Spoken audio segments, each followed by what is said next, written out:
furuu hin danda'e ammasi waan waadaa seenillee rakkoo jirtu wal jalaan furuu isa jedhu sana qaamota international community ambassadors and diplomats waan kana sochoosaa turaniif waadaa seeni hundallee cabsee yeroo gabaabduu keessatti amma hojii manaa isa sirna dhablummaan bakka adda addaatti ta'ee kanan fixaa ka jedhuunidha. Amma gaa araaraa itti deemna jedhame sana didee gara lolaatti deeme. Yeroo sana namni hedduun fira oboo fi qabsoo bilisummaa Oromoo uummata Oromoof yaaddoo ture. Warra badiinsa oboo hawwaniif immoo gammachuu ture. Mootummaan egaa hojii manaa hedduu keessa ture, biizii ture, achirraa amma bayyanateera. Warri fira ta'e waraanni bilisummaa Oromoo duula kana dandamachuu hin danda'u. Warri immoo diina ta'e immoo waraanni bilisummaa Oromoo dhabamuunsaa miilanaa jedhaniitu yaadni wal faallaa akkasii lama adeemaa ture. Yaaddoos haa ta'u gammachuu lachuu wanti ta'e hin turre argiteetta. Haga ammaas lolli itti fufee jira.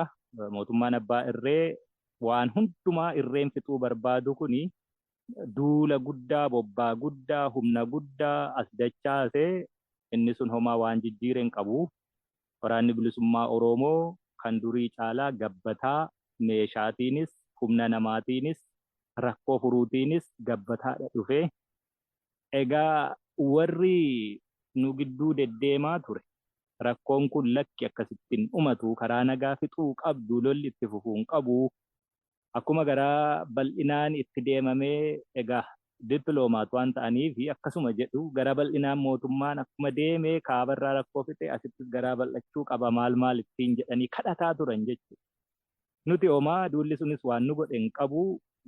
Egaa guutummaa Oromiyaa keessatti gaaffii mirgaa sabni Oromoo gaafatee deebii dhabee qawweessa kaasisee sun gabbinaa fi jabinaan itti adeemame. Mootummaa abbaa irree kana gara dirquutti yeroo fudhadheeni rakkoo naannolee adda addaatti uumame nan tasgabbeessa ka'edhee waadaa seenes waadaa sana guutuu dadhabee biyyittiin guyyaarraa guyyaatti gara qileetti adeemaa turte. Kana keessaa ba'uuf dirqama gara araaraa kanatti dhufuutu ture. Haala akkasiin egaa wal argaa waliin haasahaa marsaan jalqabaa walitti dhufame. Walitti dhufeenya sana keessatti haalli baay'ee ulfaataa ture. Gaaffiin Oromoon dhiyeessu otoo barcuma siyaasaa irratti dhiyaatee ittiin haasahamiin waraanni bilisummaa Oromoo dursee qawwee hiikkachuu qaba waan jedhu kan jarri sun qabatee dhiyaate. Abjuun isaanii sanaa alatti homaa waa harkaan qabani waan dizaayin godhatanii dhufan waan ta'eef baay'ee ulfaataa.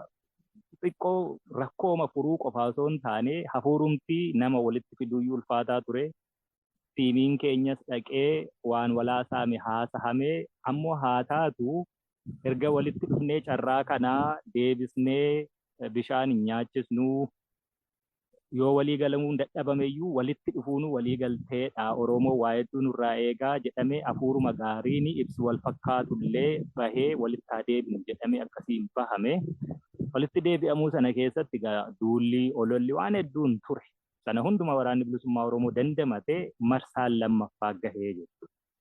Marsaan lammaffaa sun yeroo gahu osoo waliin argamiin dura tiimiin ABO oboo gara Jeneef kan deemetu ture. Jenevaatti mootummaan qawwee hiikkadhaa jedhu kuni isin immoo qawween hiikkannu jettanii akkaataa kamii walitti siqsuu dandeenya ka jedhanii warri nu gidduu deemaa ture Jenevaatti yeroo dheeraa fudhatanii rood maappii akkaataa araarri kun itti xumuramuu danda'u woboo maal qaba maal yaada jedhullee diskas gochaa turre jechuudha.